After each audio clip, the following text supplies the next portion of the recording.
अस्सलामु अलैकुम वरहमतुल्लाहि वबरकातुह।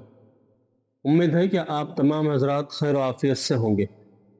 आज हमारी जो सीरीज चल रही है कुरान करीम को सीखने की, यह सीरीज नंबर 9 है और इसमें आज हम सीखेंगे कि हरकत किसको कहते हैं, ज़बर किसको कहते हैं, ज़ेर किसको कहते हैं और पेश किसको कहते हैं और उनको पढ़ना कैसे है।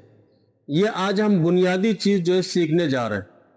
तो देखिए, ये बुनियाद है, तो बुनियाद जितनी मजबूत होगी उतनी ही इमारत मजबूत होगी, है ना। कहते हैं ना कि बुनियाद मजबूत होगी तो इमारत मजबूत होगी।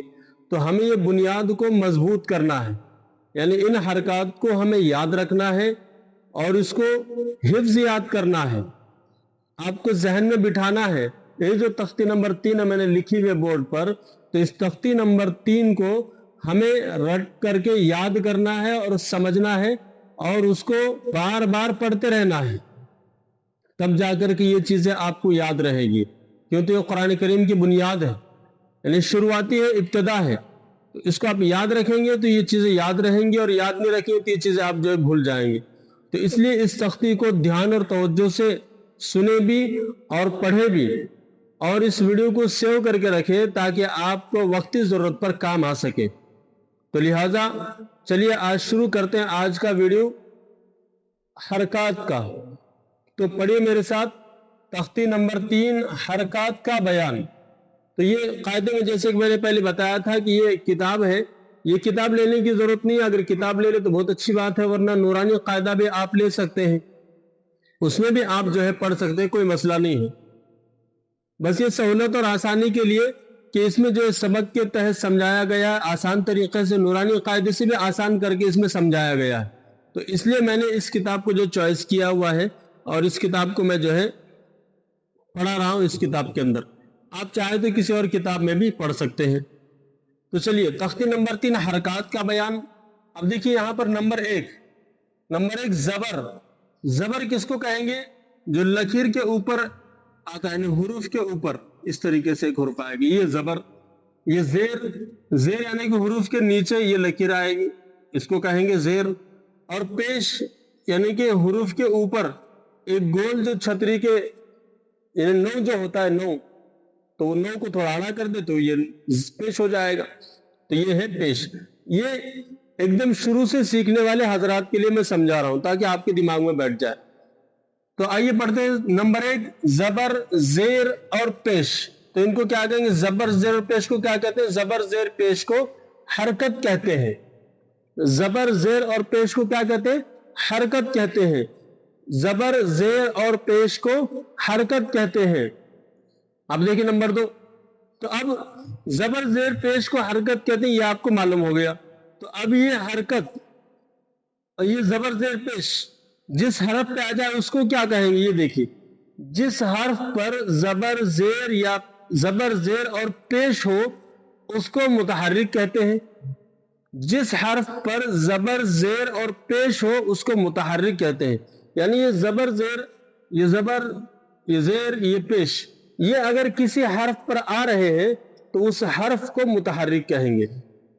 अब मुतहर्रिक हर्फ का क्या हुक्म है, उसको कैसे पढ़ना है, ये देखिए नंबर 3 में। नंबर 3, मुतहर्रिक हर्फ को जल्दी पढ़े, जरा भी न खींचे, जैसे बस की बात। तो अब जिस हर्फ पर जबर, जेर और पेश आते हैं तो उस हर्फ को जल्दी पढ़ना है। कैसा पढ़ना है? जल्दी, यानी उसको खींचना नहीं है, बिल्कुल जल्दी से उसको पढ़ेंगे। जैसे बस की बा, बस की बा जो है, बा कितने जल्दी पढ़ी जा रही है, तो इस तरीके से इतने जल्दी उसको पढ़ेंगे। जैसे ये बस है, अभी ये बस है, बस की बा, तो बा कितने जल्दी पढ़ी जा रही है, तो उतने जल्दी इसको पढ़ेंगे।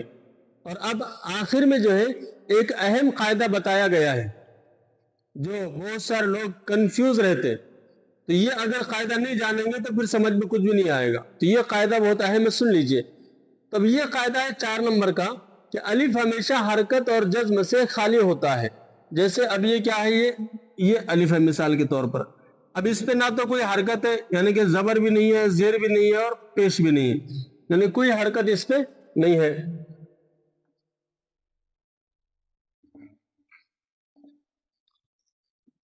जबर भी नहीं है, जेर भी नहीं, पेश भी नहीं है। تو اب یہ کیا ہے؟ یہ الف ہے، یہ الف ہے، زبر زیر پیش سے اور جزم سے خالی ہے تو یہ الف ہے۔ اور اگر سمجھو یہ الف ہے، اگر اس پر زبر آ گیا تو اب یہ حمزہ ہو گیا، زیر آ گیا تو حمزہ ہو گیا، پیش آ گیا تو حمزہ ہو گیا، جزم آ گیا تو حمزہ ہو گیا، یعنی کہ کوئی حرکت اس پہ آ گئی تو اب اس کو الف نہیں کہیں گے، اس کو حمزہ کہیں گے، اور جو خالی رہے گا اس کو الف کہیں گے۔ تو لوگ بولتے ہیں نا الف زبر نہیں، حمزہ زبر کہیں گے، کیوں؟ تو اس کے اوپر حرکت آ گئی ہے نا۔ تو یہ قاعدہ بنیادی چیز یہ قاعدہ بہت اہمیت رکھتا ہے، تو اس کو ہمیں یاد کرنا ہے۔ نمبر 4، الف ہمیشہ حرکت اور جزم سے خالی ہوتا ہے اور حمزہ کبھی خالی نہیں ہوتا، یعنی حمزہ کبھی خالی نہیں ہوتا، حمزہ جو ہوتا ہے وہ کچھ نہ کچھ حرکت اس پہ ہوتی ہے۔ تو امید کرتا ہوں کہ تختی آپ نے سمجھ لیے ہوں گے، تو پھر سے ایک بار دیکھ لیجئے تختی نمبر 3، حرکت کا بیان، حرکات کا بیان۔ نمبر 1، زبر زیر اور پیش کو حرکت کہتے ہیں۔ نمبر 2، جس حرف پر زبر زیر اور پیش ہو اس کو متحرک کہتے ہیں۔ نمبر 3، متحرک حرف کو جلدی پڑھے، سمجھ رہے ہیں آپ؟ متحرک حرف کو جلدی پڑھے، یہ بات اچھی طریقے سے یاد رکھیں، متحرک حرف کو جلدی پڑھے، ذرا بھی نہ کھینچے، جیسے بس کی با۔ تو جو متحرک حرف ہوتا ہے، جس حرف پر زبر زیر پیش آئے گا، جیسے کہ اب یہ با ہے تو با کے اوپر زبر آ گیا تو با زبر ب، اب یہ با کے نیچے زیر آ گیا تو با زیر بی، با کے اوپر پیش آ گیا تو با پیش بو، کھینچیں گے نہیں۔ تو متحرک حرف کو جلدی پڑھے، ذرا بھی نہ کھینچے، جیسے بس کی با۔ اور یہ تو بنیادی قاعدہ میں نے بتایا الف کا آپ کو، کہ الف ہمیشہ حرکت اور جزم سے خالی ہوتا ہے اور حمزہ کبھی خالی نہیں ہوتا۔ تو یہ تختی نمبر 3 ہے۔